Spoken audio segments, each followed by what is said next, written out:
بسم اللہ الرحمن الرحیم۔ ایمان کی پہچان کیسے؟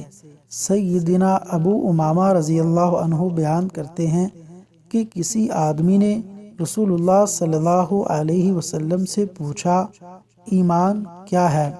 آپ صلی اللہ علیہ وسلم نے فرمایا، جب تیری نیکی تجھے خوش کر دے اور تیری برائی تجھے غمگین کر دے تو مومن ہے۔ مسند احمد، حدیث نمبر 251۔ نبی کریم صلی اللہ علیہ وسلم نے فرمایا کہ ایک شخص کا انتقال ہوا، قبر میں اس سے سوال ہوا، تمہارے پاس کوئی نیکی ہے؟